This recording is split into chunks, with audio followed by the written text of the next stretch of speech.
So we are using a laptop or mobile? Laptop, yeah.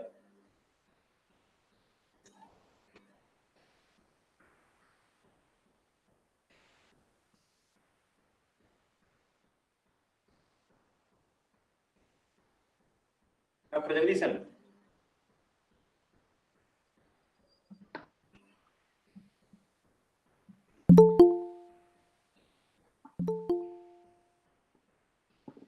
Dr. Jagdishan. Yes, sir. Yeah. Ask him to restart his laptop. Okay, sir.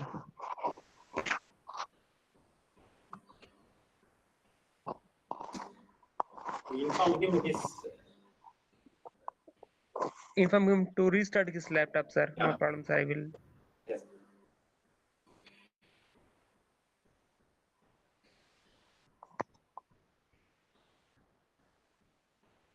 Sir, wait, just a minute, sir. He said that. Can you hear my voice? Just a minute.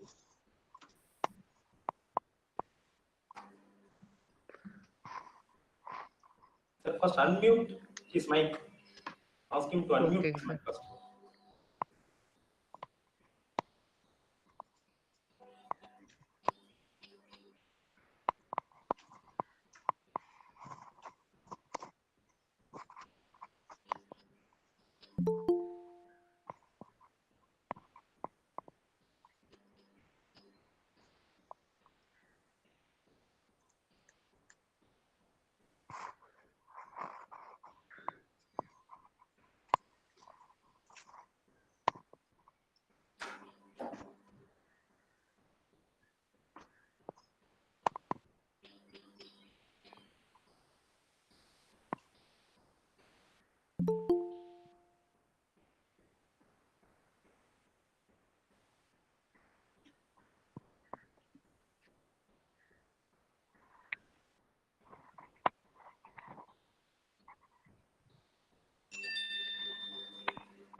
Sir, he is still facing the problem for presenting.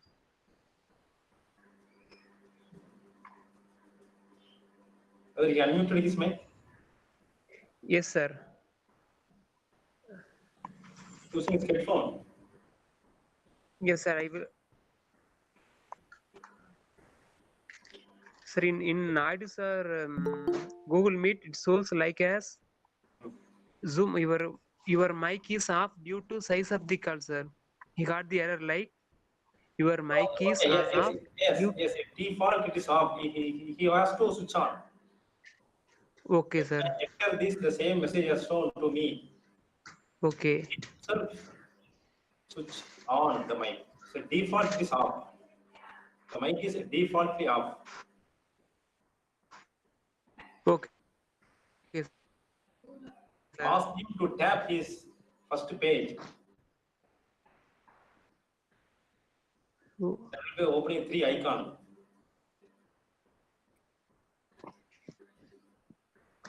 okay, sir. Ask him to touch the screen. The 3 icons will Okay, open. sir. All these 3 are default. Muted. Unmute his mic.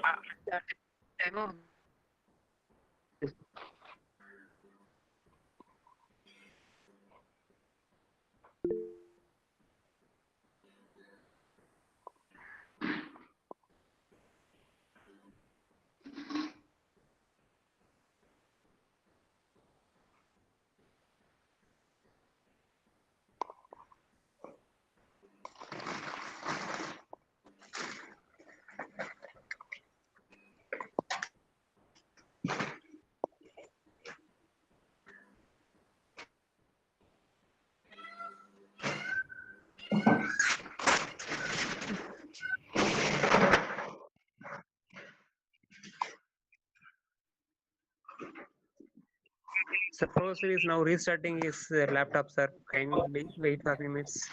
Yeah. Okay, sir.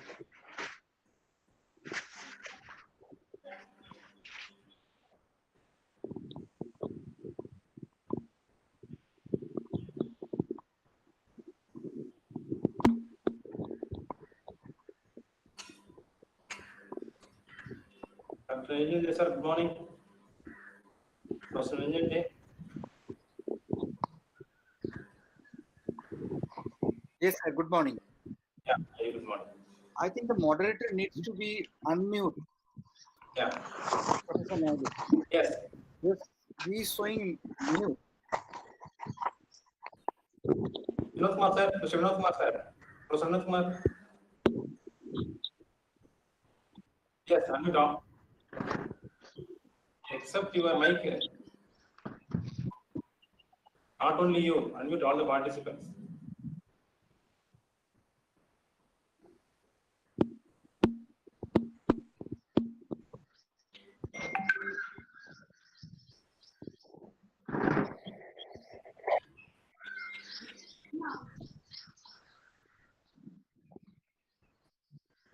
You can mute, no? You can mute.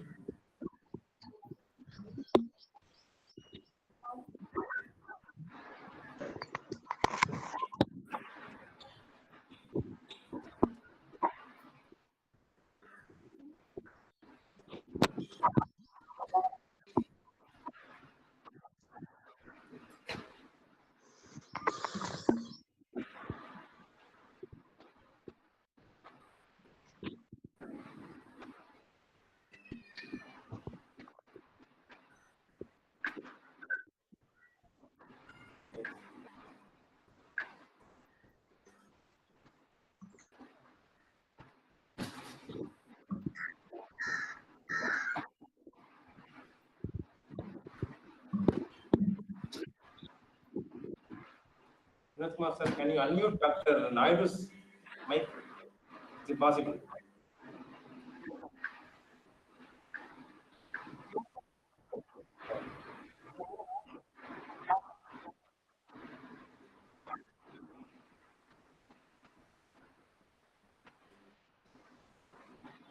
Dr. Jagdishan Rao Sato.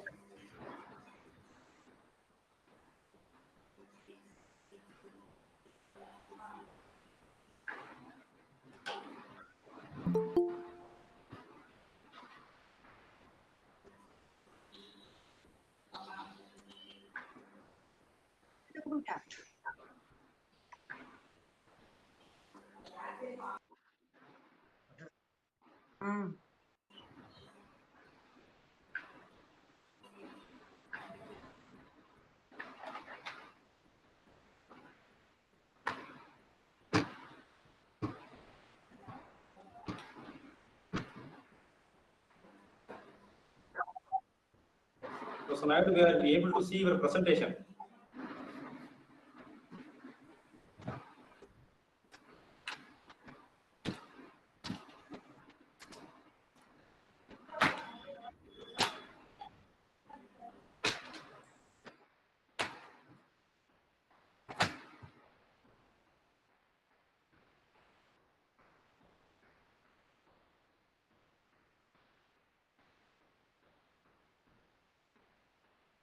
Hello.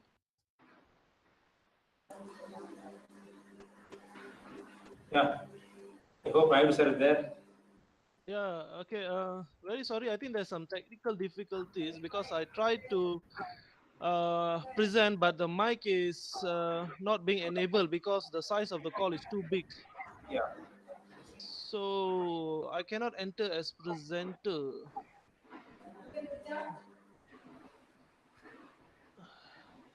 Now it's started, Professor. Presentation, Professor. Professor Naidu, can you share the presentation?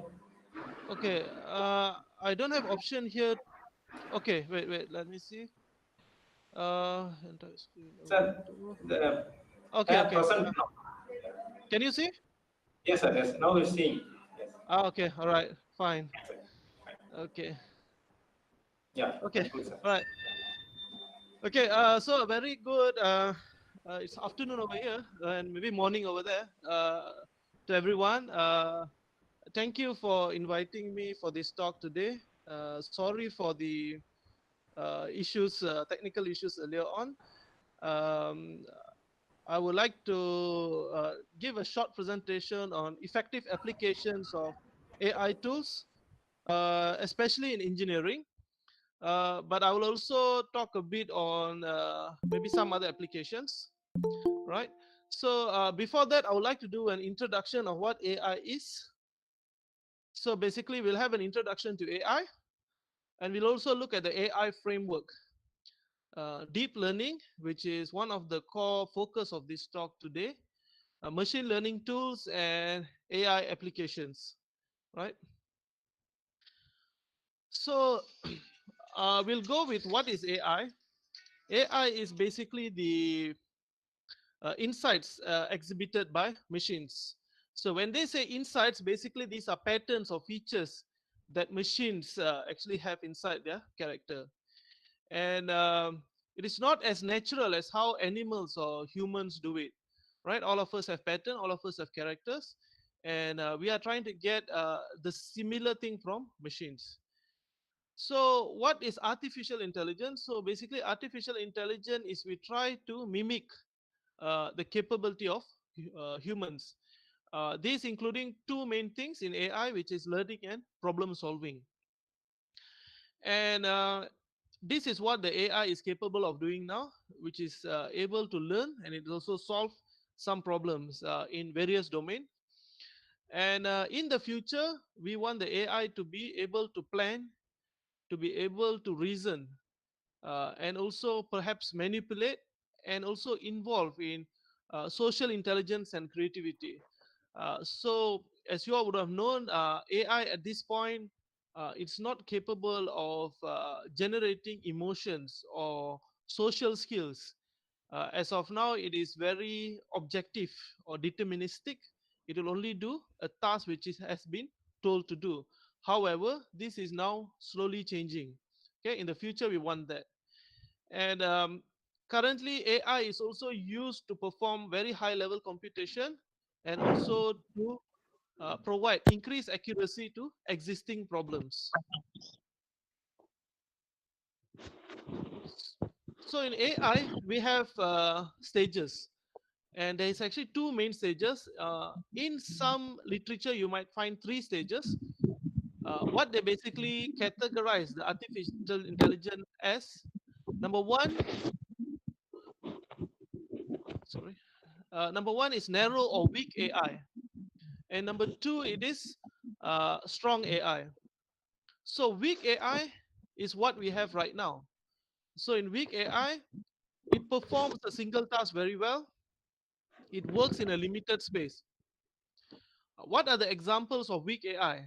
So as of now, all of us have Google search, in iPhone, Siri, Alexa, and other personal assistants, Amazon, and so on. And also we have self-driving cars like Tesla module, and also IBM's Watson. So IBM's Watson is also a personal assistant, and these are all categorized as weak AI. So if you ask one question, it will make some sort of search and then give you an answer with highest probability accuracy. So that is weak AI. So strong AI is ability to think and make decision, and it's no longer a simulation. So when you have ability to think and make decisions, so you can ask the AI to decide what it can do. As of now, it doesn't decide in such way. It just compares two different domains and give you which is the highest probability answer. And the third one is called super artificial intelligence or super AI. Super AI is like how you see in the movies, Terminator or AI or iRobot, things like that.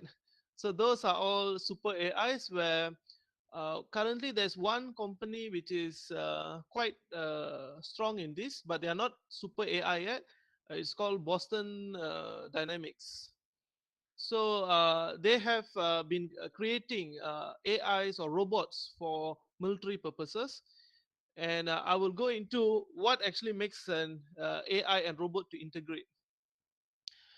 So AIs are categorized based on their functionality. And we have four main functionalities of AI. So these are characters of AI. One is reactive machine AI, limited memory, theory of mind, and self-aware. So as of now, we have up to limited memory.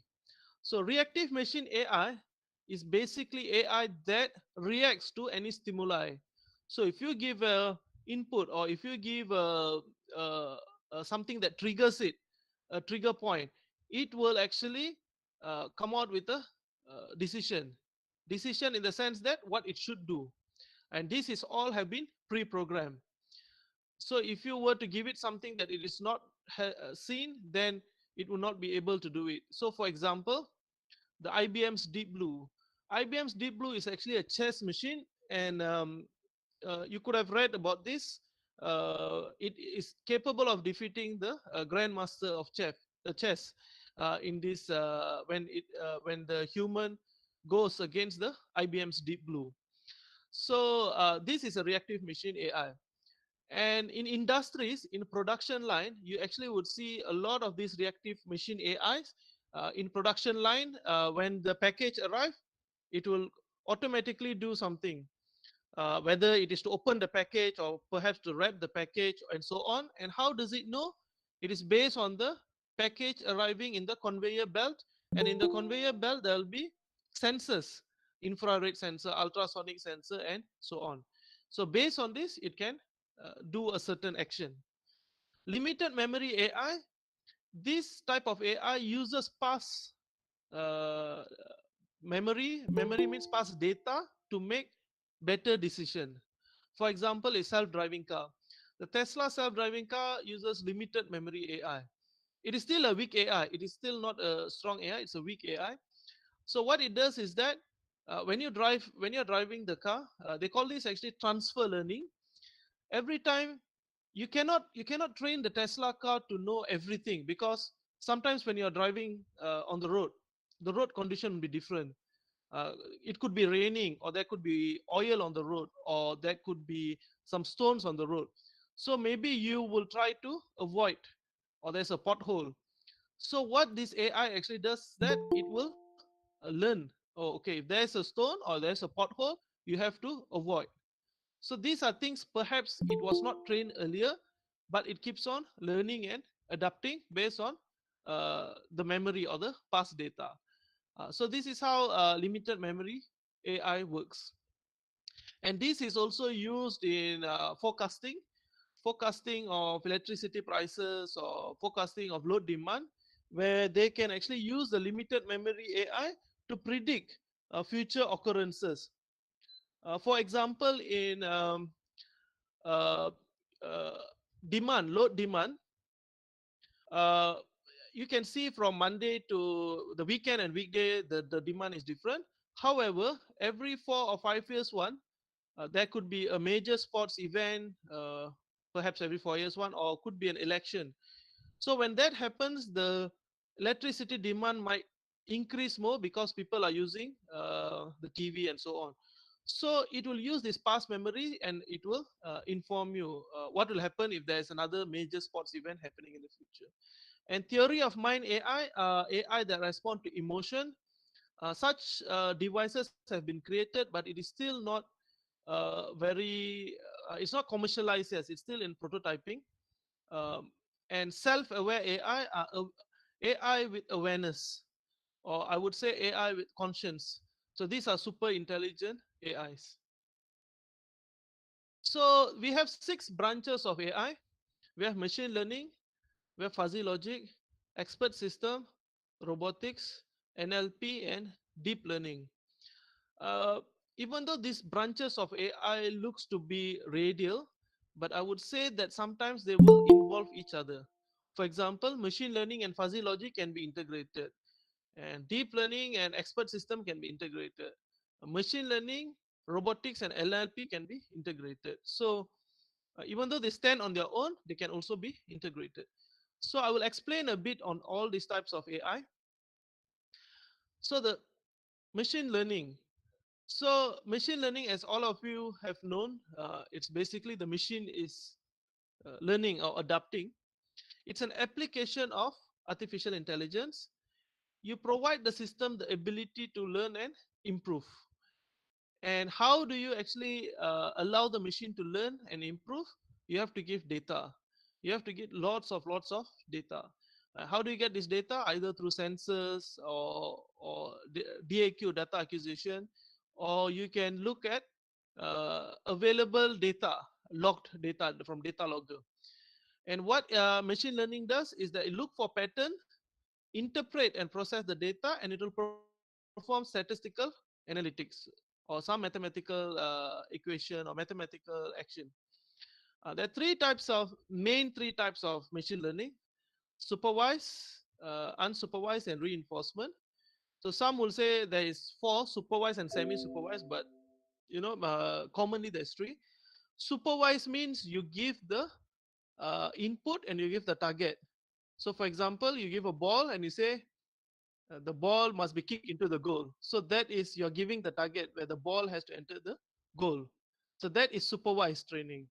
You say unsupervised is basically you give the ball and you say, okay, you decide yourself. Should it go to the goal or should you kick it somewhere else? So that is unsupervised training. You do not give the target. Reinforcement learning is similar to what I explained earlier, where you use the environment to train the machine learning. For example, if you know the line following robot, where you have a white line and then perhaps you have the black color platform, so it will follow the line. And when you put obstacles, when it hits the obstacle, it should learn, okay, this is an obstacle. If I hit it, I should turn right or turn left. So that is reinforcement learning. So self-driving cars are all using reinforcement learning. Means there's a penalty uh, or a cost for every action taken. So it learns on the go.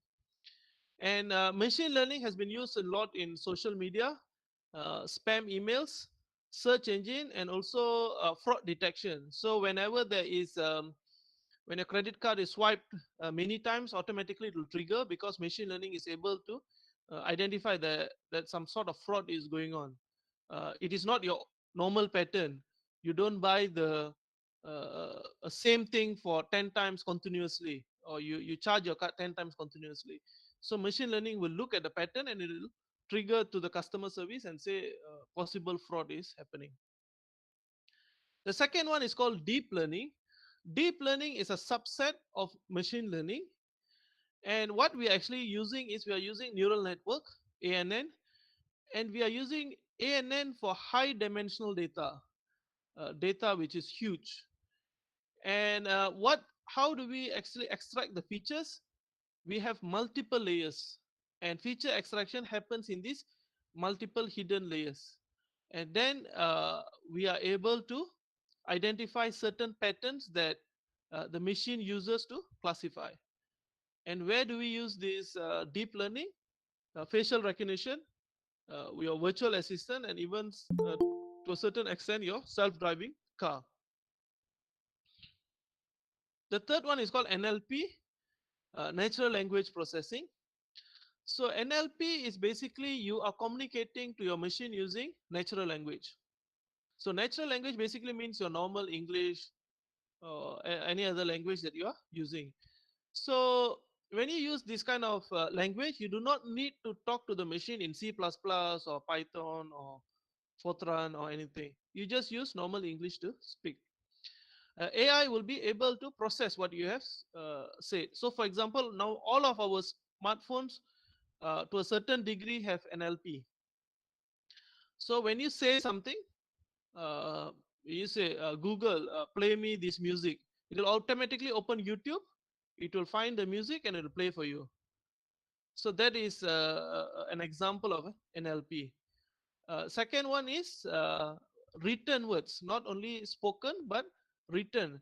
In Twitter, if you type something which is offensive, something with violence, or you post some images, it will automatically detect it, these languages, and it will come out with a perhaps a warning, or it will hide.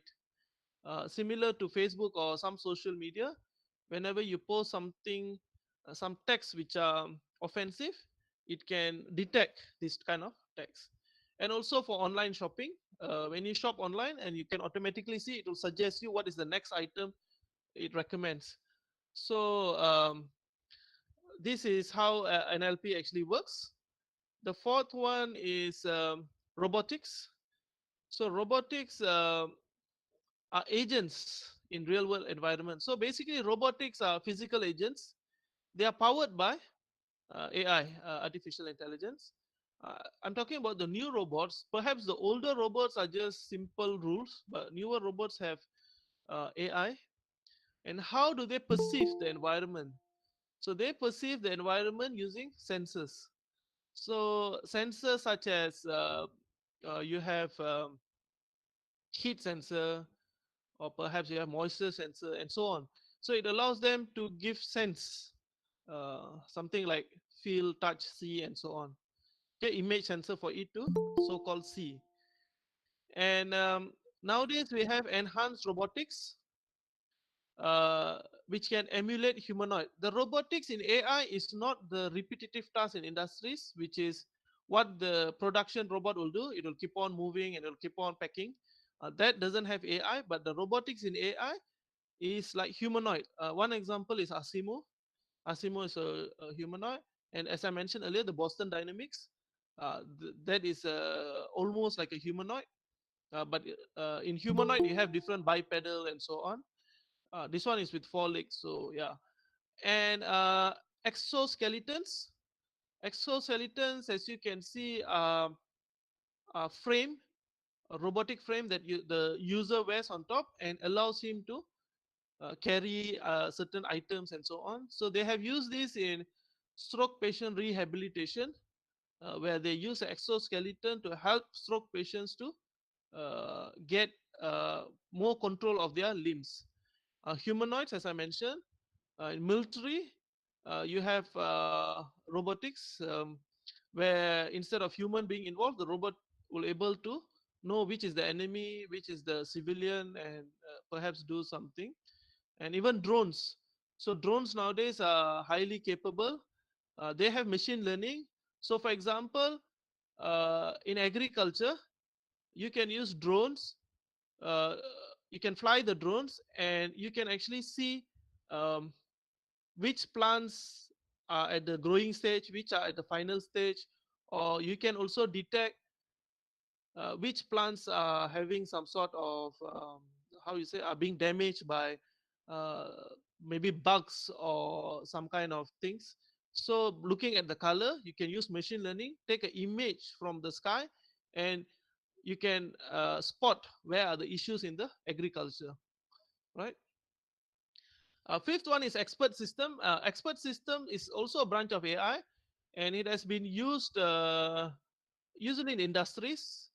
It uses if then logic, and in industries, you would have heard about Lisp or Prolog. So Lisp and Prolog are programming languages, where you can actually do forward or backward chaining. Forward chaining means you try to identify something at the end, or backward chaining is from the result you try to identify the source. And where do you use this? Your airline scheduling. So when you book a flight ticket, they will use expert system to identify how many customers can go, or how many people can go into the flight, the timing of the flight, and so on. And warehouse optimization is for logistics.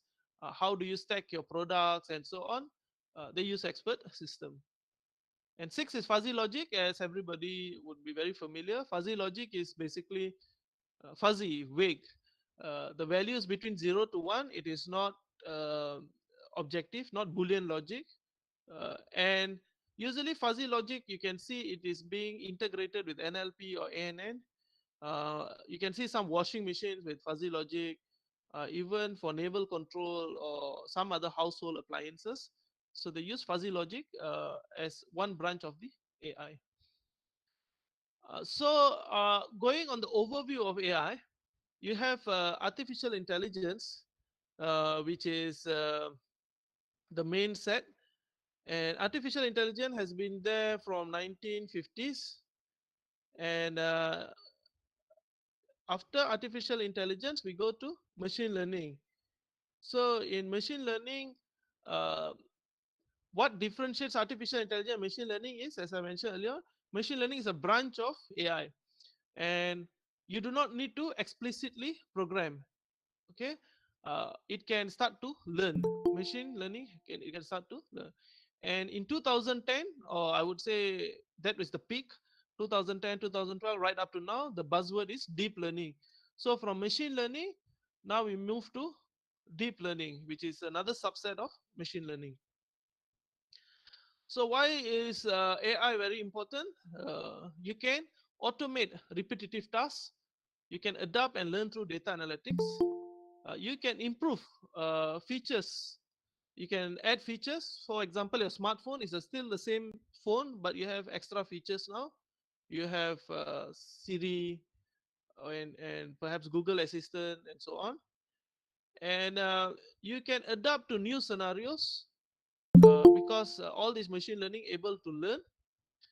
And when there's an image, you can analyze deep layers of data to get significant features. And the final goal is to enhance accuracy. It can perform as good or better than humans. So currently in medical, they're trying to use AI to detect when medical experts, when they look at an X-ray, they will try to see perhaps for some abnormality in your X-ray. So for example, cancer. So they'll try to see whether the what type of cancer and so on through tests. Or first they'll look through the X-ray. But now they have trained the machine that once the image is obtained from the X-ray, the machine learning or AI will be able to tell you to a high degree of accuracy, is it cancerous, malignant, or benign. So yeah, AI is being used a lot in medical as well. So I'll go a bit into AI framework. So in AI framework, I should say machine learning structure or machine learning framework. The ANN structure, I think perhaps a lot would have seen the structure. So basically it is computation of all the inputs, weights and bias. And it comes out with a deterministic calculation. So you have input layer, you have hidden layer, and you have output. So this is basically ANN structure. So it follows the structure of human neuron, a perceptron, to be accurate, a perceptron. And this is an ANN structure. So basically you would have an input image, let's say a face, and then you can perhaps take the eyes, which is one area. Then you can take the nose, and then you can take the mouth, which is another feature. These are all called biometric features. So from these biometric features, you have to train ANN separately, so that you cannot just use one feature to identify a person. You have to use multiple features. So this is just an example of how 64 different components from 3 areas are taken to train the ANN and to tell this is this person, or this is this person, so you don't get wrong classification. Excuse me, no, sir. Yes, hello. No, the presentation screen is changed. Look at the presentation screen is changed. Yes, yes. Yes. Presentation. Oh,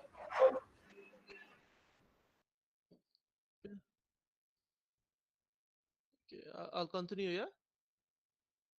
Okay. please continue, sir. Okay. Right. So basically, this is and how ANN has been used so far in various fields: engineering, medical, imaging, and so on. This is NFIS. So NFIS is Adaptive Neurofuzzy Inference System. So NFIS structure uses fuzzy logic and ANN. So in fuzzy logic, you have membership function, you have the rules, and then you have the output membership function. So these are all become part of the hidden layer, and then you have input. So they use both neural network and fuzzy to come up with the answer. So this is used in, for example, in medical, where we will say that the percentage of this person having a certain sickness is maybe 98% or 97% high accuracy, because you're trying to predict something. We cannot prediction is we cannot say that is what is going to happen, but if we predict something to 98%, that means most likely it will happen. So based on certain physiological parameters, your weight, age, and so on, you can use neural network to predict, or you can use neural fuzzy to predict uh, the kidney failure rate, or cancer possibility, and so on. And this has been actually in medical, they have carried this out and they have compared with real data, and they have very high level of accuracy. So next I will enter into deep learning.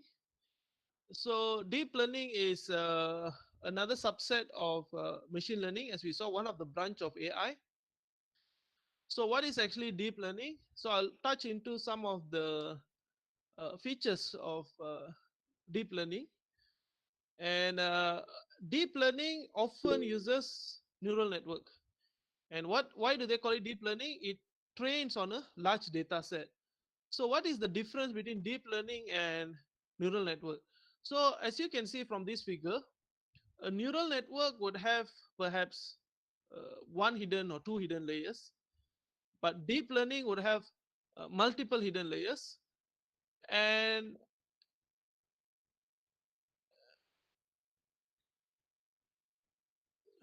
yeah, all right. So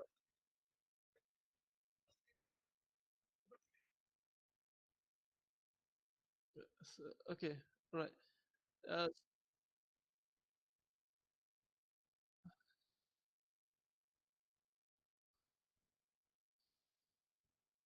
Hello. Okay.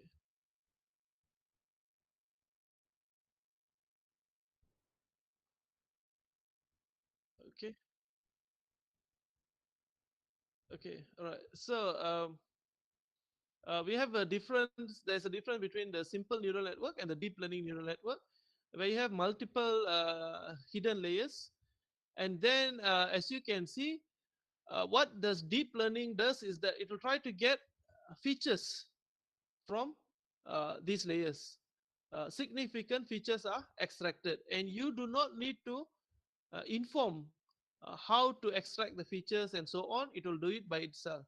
So if you look at some papers, they'll actually try to use some sort of imaging to actually see how deep learning works, what features it extracts, because it is starting to think by itself. So you can see, if you are able to draw out, you can see some very interesting images.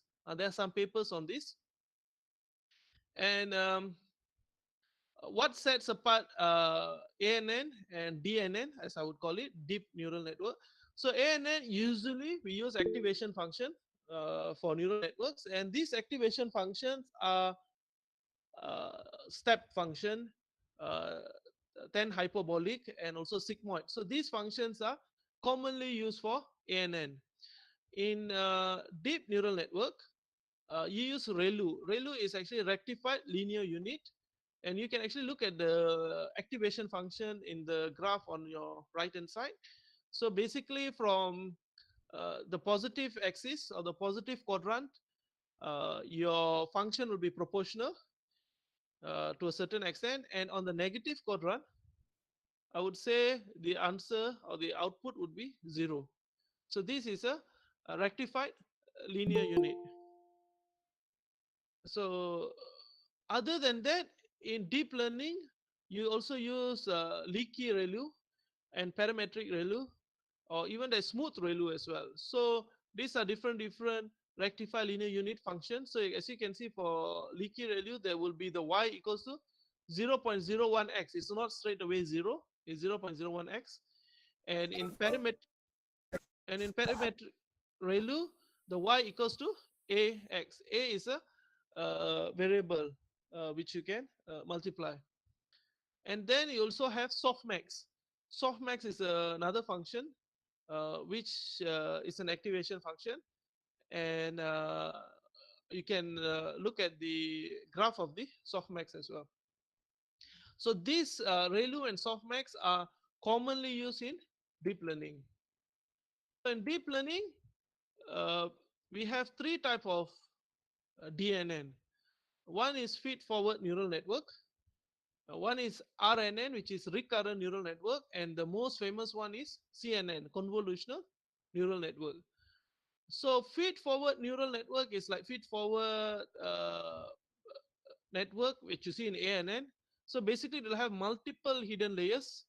And when I say multiple hidden layers, we are talking about tens and thousands of data, or tens and thousands of hidden layers. It's not just one or two hidden layers. No, it's tens and thousands of hidden layers.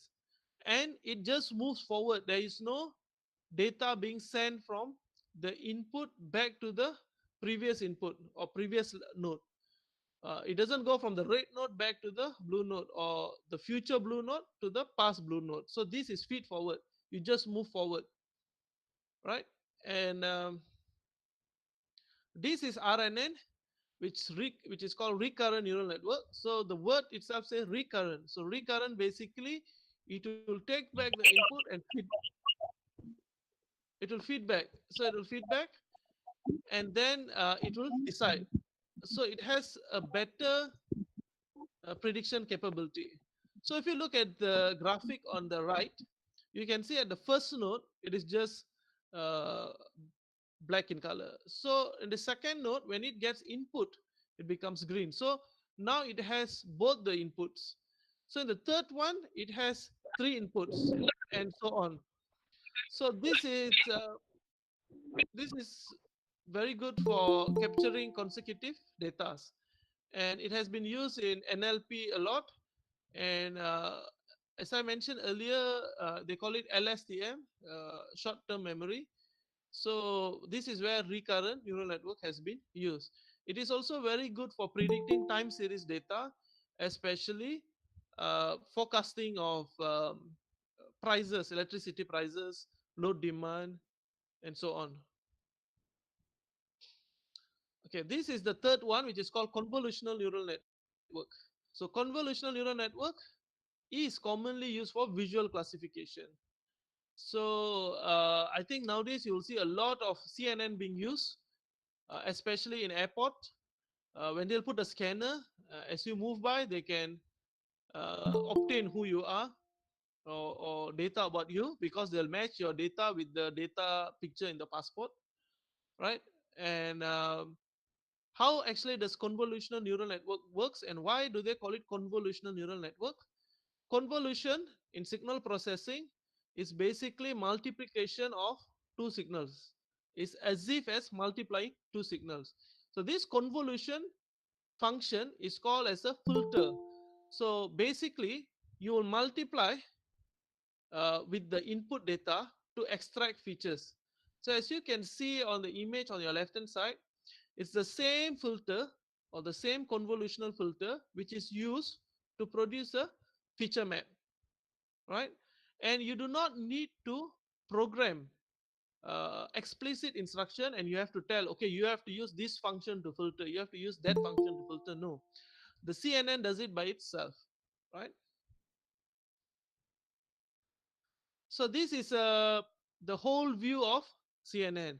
So from your input, you have two phases, which is one is called feature learning. If you were to recall in my slide above, I would say feature training or feature learning. So it learns based on the features in the layers, the hidden layers. So as you can see, it does convolution and ReLU, and then it goes through pooling, and again it does convolution and ReLU, pooling again, and this keeps on repeating many times. That's why so many layers.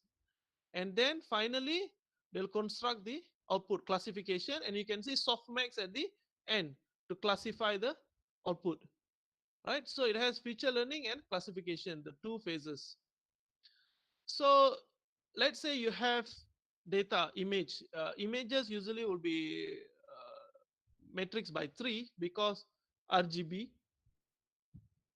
and you can see the filters are sometimes called kernel channels. Okay, so they multiply with your input data, and then they will add the values up, and then they will fill up the feature map. So this is how they obtain the image, and then will do the convolutional process. So every image that you obtain, when you change to RGB, it becomes numbers. So computer or machine learning see any image as numbers, pixels, right? And you manipulate these numbers to do whatever that we want to do.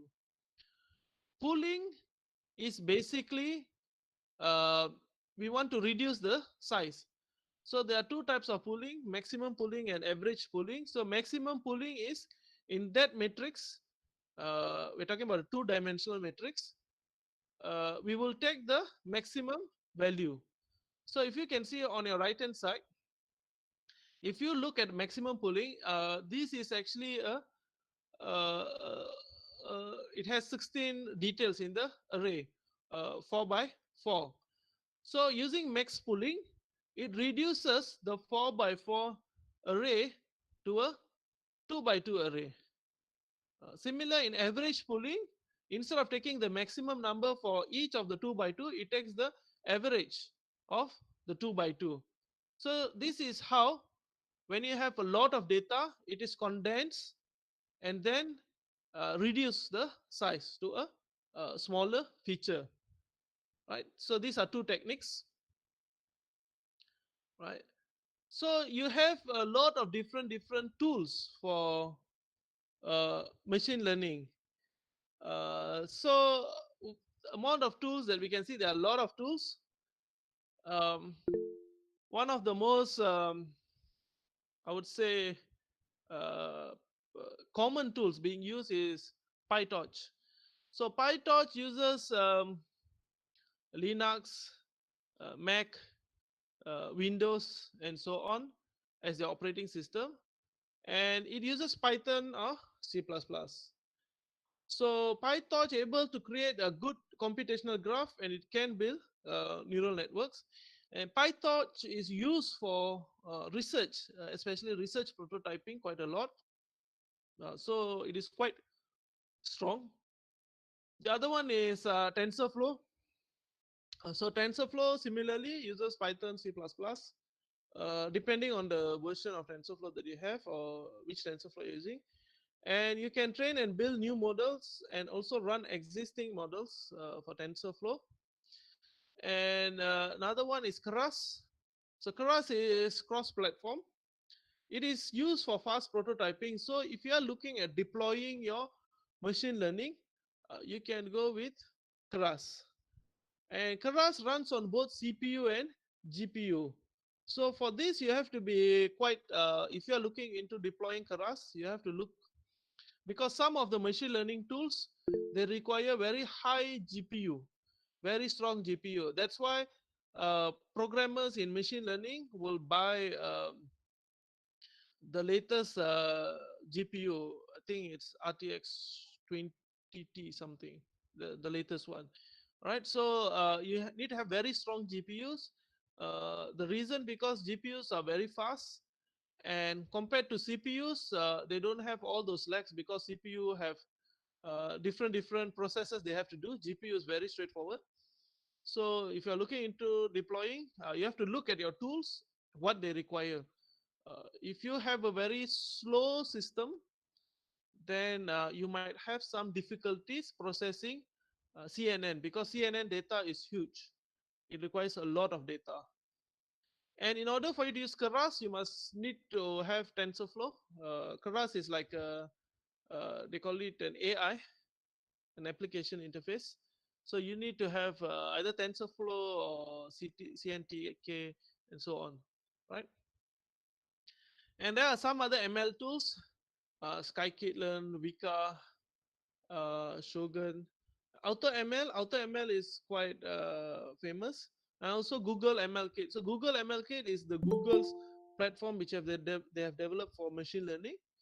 And even AutoML, one of it is by Facebook themselves. So Facebook have given the machine learning capacity, so people to do their machine learning.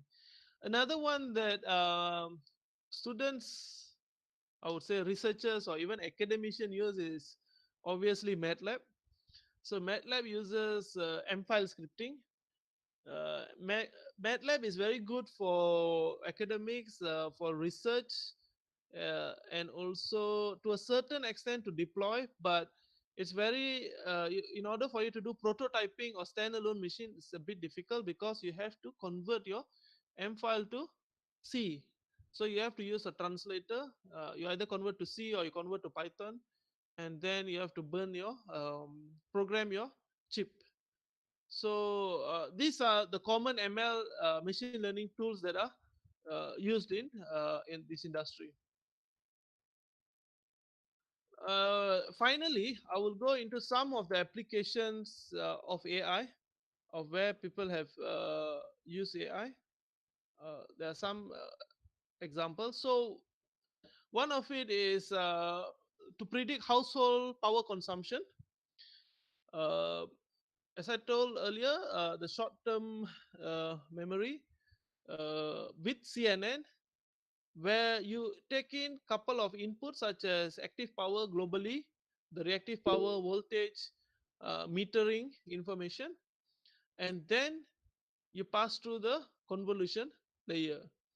So under the convolution layer, as you have seen earlier, it will do all the using the filter to obtain the feature map, and then they pass through the LSTM layer, and then finally for classification, and then you obtain the prediction. So from the prediction, it can be seen that for actually RNN is good, but here they've used CNN. So CNN was able to predict the neural network, predict the power consumption quite accurately. So if you use ANN, a normal neural network, you will see that you'll have problem in detecting the spikes.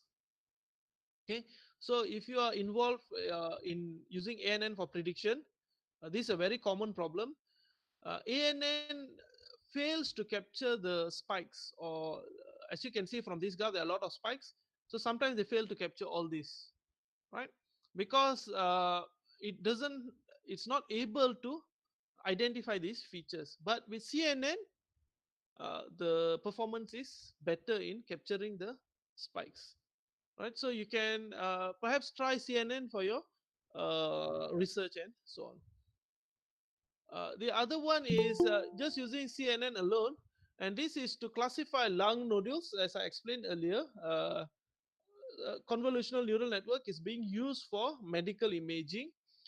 So just putting in the picture of an X-ray of a patient who is either having a growth, whether it is benign or malignant. So we can classify and identify whether these features correlates with cancer or not cancer. Excuse. So similarly, they also have used it to detect different illness in humans. Another one is they use for knee cartilage. So knee cartilage for people who are involved in sports or older people, the cartilage would have worn out. So how to detect this or how to predict this? So they take the image or the MRI scan of the knee, and then they will do deep learning. So based on the features, you can predict, oh, okay, this person is going to have a knee cartilage replacement or knee cartilage surgery and so on. The third one is another application is convolutional neural network with CWT. So CWT is continuous wavelet transform. So as I mentioned earlier, this kind of DNN, subset of DNN, CNN, RNN, or even FFNN, you can actually use with different type of signal processing technique. Okay, why this person actually use CWT in this application is because this particular application, they are trying to use CWT to process the data before feeding it into CNN. So this particular example or this particular research is to detect problem in wafer, silicon wafer. So sorry, this is to detect fault. Okay, to detect fault. So even if you want to detect fault or you want to detect defects in wafers or silicon wafers, or you want to detect fault in any equipment, so you can actually use CWT. So CWT is continuous wavelet transform. It changes a signal to image. So this is what some researchers have done. You change signal to image. So CWT can do that. So if low frequency, the image will be light. High frequency image will be dark. So if you go into wavelet transform, you can know that. And once they get the image, they feed into CNN and then predict the defect. For example, if you have in this case, if you have a surface and you have a hairline crack or a very small minor crack, you cannot see with your naked eye. Also, you cannot, even if you were to use some sort of imaging, it's very difficult to detect where the crack is. So what they'll do, they will send a echo using ultrasonic. So from ultrasonic, when the signal bounce back, you can see there will be some sort of noise or some type of abnormality in the signal.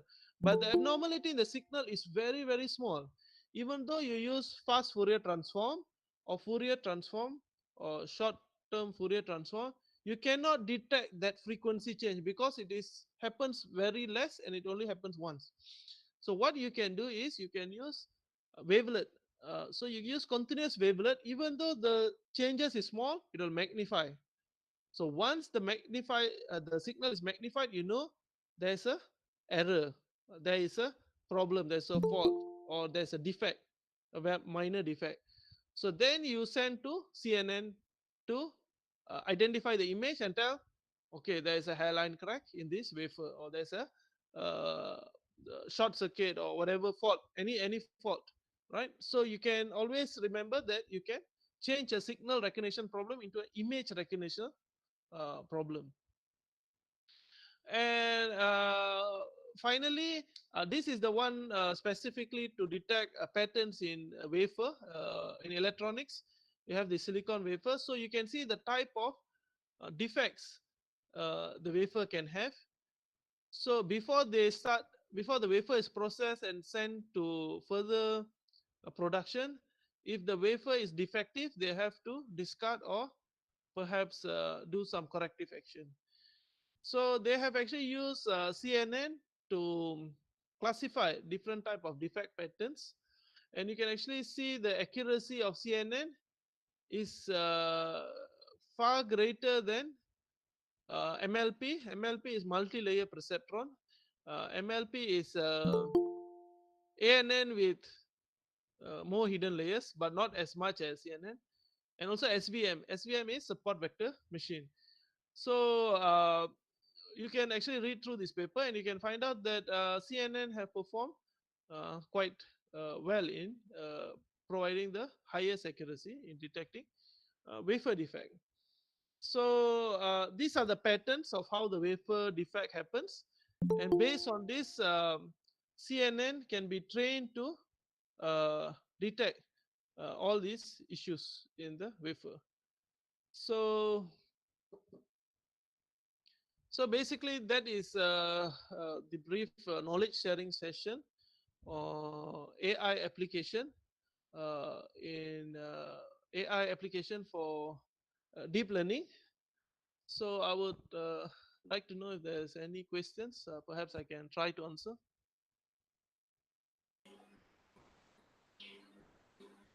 Thank you, Dr. Einstein. Thank you. Now the session is open for question and answer. Any participants wants to ask, unmute your mic and ask, or you can post the questions in chat box. Whichever is comfortable for you, please do it.